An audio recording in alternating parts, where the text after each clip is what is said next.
What if I told you that the most powerful sports brand in the world was almost shut down before it even had a logo?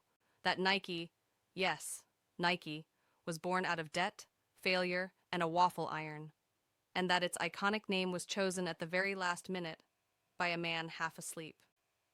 This is not a motivational fairy tale. This is the real story of Nike, and it's way crazier than you think.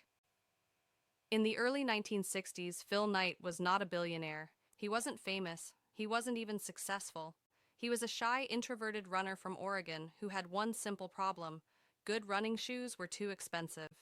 At the time, Adidas dominated the market.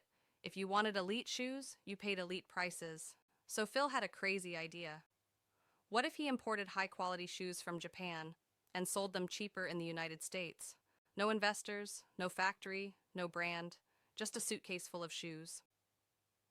He partnered with his former coach, Bill Bowerman, and they called the company Blue Ribbon Sports. Their office? The trunk of Phil's car.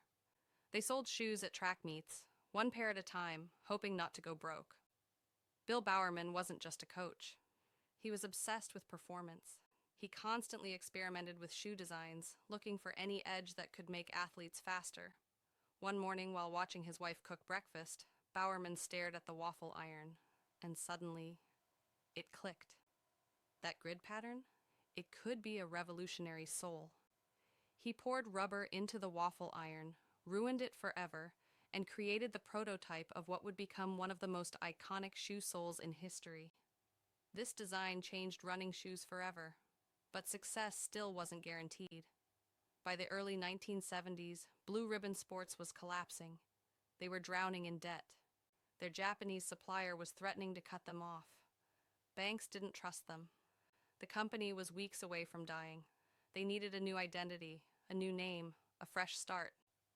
Someone suggested calling the brand Dimension 6. Yes, really. The night before the deadline, one employee had a dream.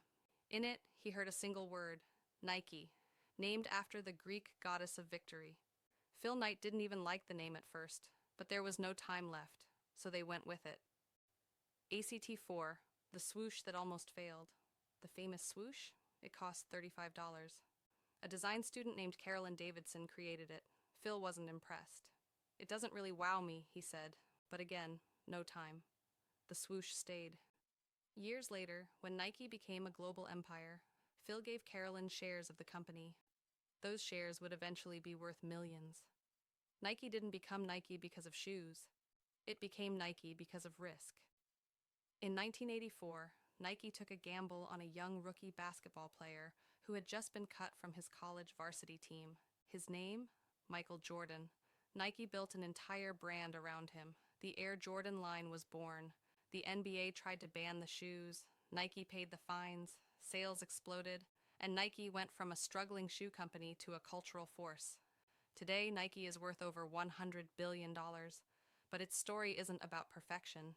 It's about almost quitting, making ugly first versions, choosing the good enough option when time runs out. Nike didn't win because it was flawless. It won because it kept moving, just like an athlete who refuses to stop running. And that is the real story behind the swoosh. If this story surprised you, hit the like button. Subscribe for more hidden stories behind the world's biggest brands. And remember, greatness doesn't start with confidence. It starts with motion.